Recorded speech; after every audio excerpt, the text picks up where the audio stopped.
there was an article today that was talking about Jair Alexander and Rasul Douglas and Oh how yeah, good article. I know what you're talking about. they're communicating better. And I thought it was super interesting because essentially what it said was, in a nutshell, I'll paraphrase.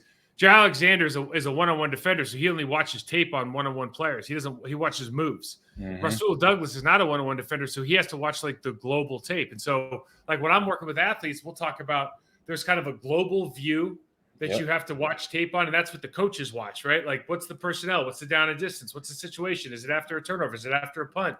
What is the tendency of the defensive or offensive coordinators to do during this 100%. kind of situation? Yeah. And then there's the local view of like, how do you beat your guy? And what we always talk about is like, you have to be able to talk global, but you got to be able to focus on local. Like, you have to be able to do both. And it was just interesting because both these guys are pros. Jair's an exceptional pro, but it sounded like, boy, they actually they're both doing one. It's like peanut butter and chocolate. Like they got to actually come together to figure out what's going on, like whole picture. Yeah, so they now that peanut butter and chocolate is going to be a good tasting little cookie back there in the defensive backfield, because in that article I read the same one. We're on the same page. It was like that aha moment for both of them, because Jair, being that individual guy, like you said, he doesn't. Oh, don't give me the full film. I just want to see Justin Jefferson. I just want to see all his routes. You know, how he runs a comeback, how he runs a 2 route, a 3 route, a 9. I just want to see that. And then Rasul, like for me, that's what I did. I was more global, because then I like to see where the linebackers are shifting, or where they're at, where the DBs are at, where the safety's at. And I want to also see the safety rotation, because then I know a potential blitz where it's coming from. But then I played against, guys in our division so much. I already kind of knew what they had. It wasn't much that Brian Urlacher was going to bring to the game. You knew what he was going to do. Derek Brooks, though, that was a guy that he was a toolbox. He had everything. He could pass, he could rush, and all that stuff. So having that two people like that at that level, able to come to a common ground and say, "Hey, I know this, you know that. Let's make this work." And then we got to bounce calls, and we saw it last year because it was still in transition, trying to get there, and that's where we saw a lot of big mistakes still made. But at the end of the season, things kind of tightened up a little bit better, but they still got a lot of work to do on it. You always talk about Derek Brooks over Brian Urlacher. Do you think? I mean, if you had both Hall of Fame players, but Yes, do you like Derek better than Brian? I like him better because he was a little bit more solid to me in terms of solid in what way? In physicality. Really? Yes. In my book, because Urlacher outweighed him by 20 pounds. True. Right. That's true. I'm not saying that dismisses it, but that, you know what I mean.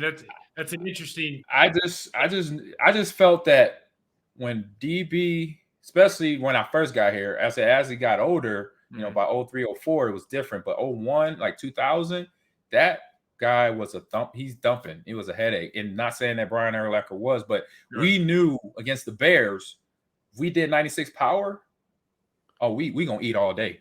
Right. No doubt. That was one play that I knew it was gonna get called, or the opposite of that, going to 97 counter we're gonna eat all day. We're gonna get yards, 5, 10, 15. Because Brian was gonna either try to cheat and run outside and then come underneath, or he couldn't take on blocks. Exactly. That is why I always say Derek over Urlacher, because Will Henderson was going to just be chasing Urlacher, but he's going to have to face DB, Shelton Quarles, any of those guys from the Tampa Bay defense. They were going to face him in the hole. And we weren't getting that action against the Bears, especially when, especially like 03 season, 03, 04, that was those few years where Urlacher was like, no, I don't want to deal with that. That's interesting. I don't disagree with you at all.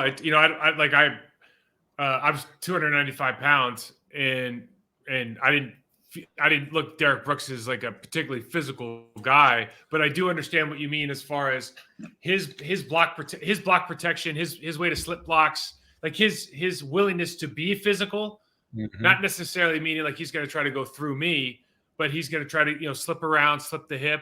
He was very, very good at that. Some guys are really good at that, some aren't. I always look at we always talk about Urlacher's running mate, Lance Briggs, Lance. And Shelton Quarles was another guy who really liked to fill the hole. Hardy back in the day liked to fill the hole. Yes. But Brooksy Brooksy's a rare guy, right? He's a 4.4, 4.3 linebacker that was super, super smart, great leader, great human. We're getting off tangent, but But I always find that interesting because I always thought Briggs was the guy.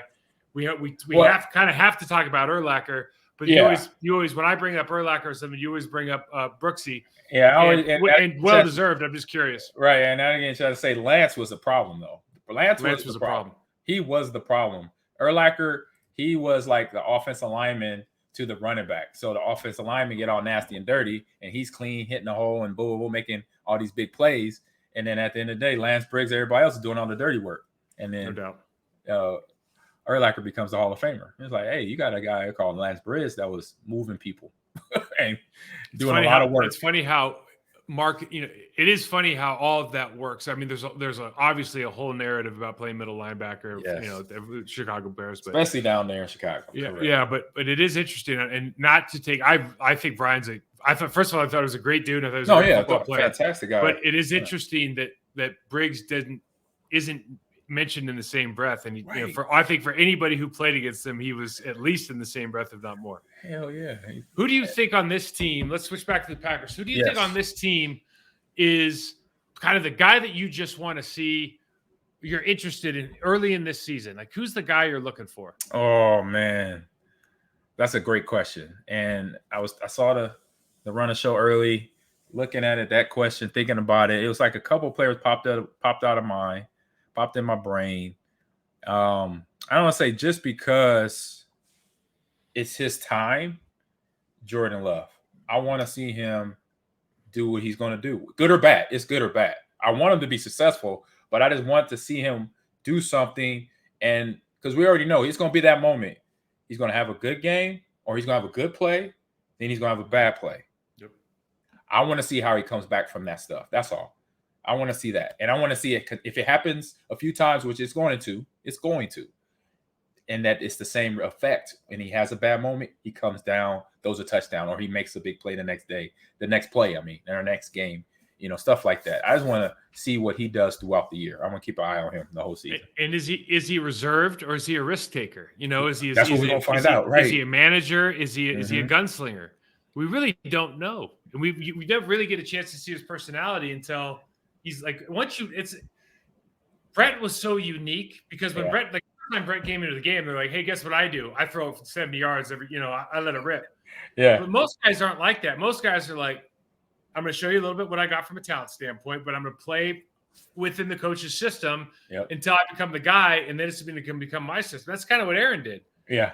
But, guys like Brett from the jump are like, no, we're ripping. Like Holmgren's on the sideline, like tearing his hair out, mustache hairs flying everywhere because he's so angry all the time. God damn it. What did you call? They're trying to rein him in a little bit, but it'll be interesting to see. The guy that I think offensive line-wise, the right tackle position is open. We talked about it last year. Zach Thomas is one of the best kind of athletes to come into that room in a long time, maybe since Bakhtiari. Elton Jenkins, that's not fair. Jenkins is a great athlete too. Correct. But he's just he's kind of a unique guy. He runs the sub-5. He came in at 6'5", 295 pounds, moves well, but needs to put on some weight. Well, he put on some weight. Yeah. He gained 15 pounds. Like, now, is it good weight? We'll have to see. How do you feel? How do you really move at that position? Is this offense putting you in a position where you don't have to get off the line of scrimmage that fast? Like, maybe you only have 6 plays a game that are like legitimate 1-on-1, 7-step, 5-step drop, pass protection versus all the play action, all the 3-step, all the quick screens, all the all the other stuff that makes this offense really user friendly for an offensive lineman. Yeah. But at 315, assuming he can keep that level of athleticism and he's got another year under his belt, like, we've had a lot of good Mark Tauscher, Brian Bulaga. We've had a lot of good right tackles, and we could just be another long line of kind of legacy right tackles. I mean, you think about the Green Bay Packers, that really the offensive line across the board, they've just had some dogs for the last 30 years. I mean, starting with like Aaron Taylor back at left guard. You know what I mean? I remember AT. Yeah. I mean, we had Rich Moran, Aaron Taylor, Ross, myself. I mean, Joey. Charles. All these guys. Chad on the other side. Yeah. They got rid of Marco and I. It took a minute, but then all of a sudden, like, TJ Lang and Josh Shitten show up. And it's like, man, these guys are really, those guys were amazing football players. And so they've always just done so well at that position. And kind of been looking for a guy since Balaga left. Mm-hmm.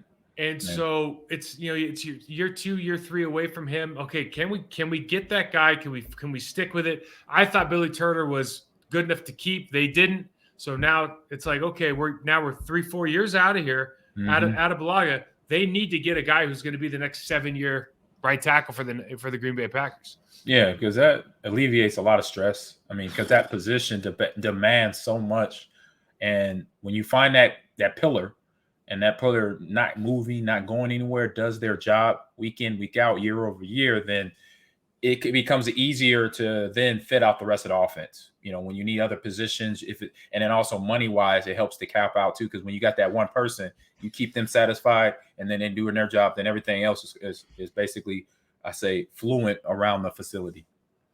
The other guy I want to really see is Devondre Wyatt. Or Devontae Wyatt, excuse me. Devontae Wyatt, I think. And maybe it's Devontae. Who's it going to be? Is Wyatt going to step up, or is TJ Slayton going to take that spot? Right. Because if it's probably a toss-up going into camp, right? I mean, you're going to go. The Georgia first-round draft pick is probably got the inside track just because of who he is and where he got drafted. But TJ did some good things last year. Certainly, he's a young player that can continue to grow and improve in this defense. And Devontae was so far away from being an every down player, even midway through the year, that I don't know if you can make that kind of leap. And so it'll just be interesting to see what kind of leap that, can he play it with a lower pad level? Can he be a more refined run defender and be a little bit more physical at the line of scrimmage?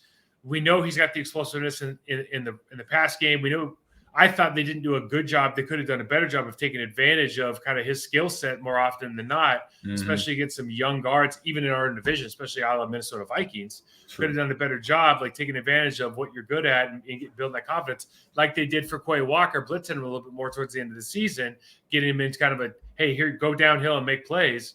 But they didn't. And so we're kind of waiting to scratch our heads and see who's that guy's going to free up Kenny Clark a little bit more. Yeah. And I'll say another one since you did too. I'll go with Quay Walker. And my biggest thing there is just has he matured? From learning the offense or learning the defense, being the player that he should be, but then some of the dumb errors he had later that he had during his season, last year. So, those, late in the season he had the personal foul one where he pushed the one coach, and just has he paid attention to that and get better, and then have that ability. I think I mentioned this a couple shows ago before break, that he has his ability then matches up with his on-field awareness, intelligence, and coaching wise all comes together. And then has a year where he's again, this is another growing year for him, but a better one than it was kind of up and down, kind of this, I say, plateaued because of everything else that was going on when he started doing the crazy plays out of the, penalty flag, stuff like that. So what he looked like last year. He just looked like a really good athlete that had, like, to your word, using your word, he kind of plateaued because he didn't have the technical skill set, or maybe the not, I don't want to say football intelligence, but the intelligence, the scheme intelligence to really excel given what he was being asked to do. So he was maxing out on his physical ability. But when that other part of the game kicks in, it slows down, he'll be great.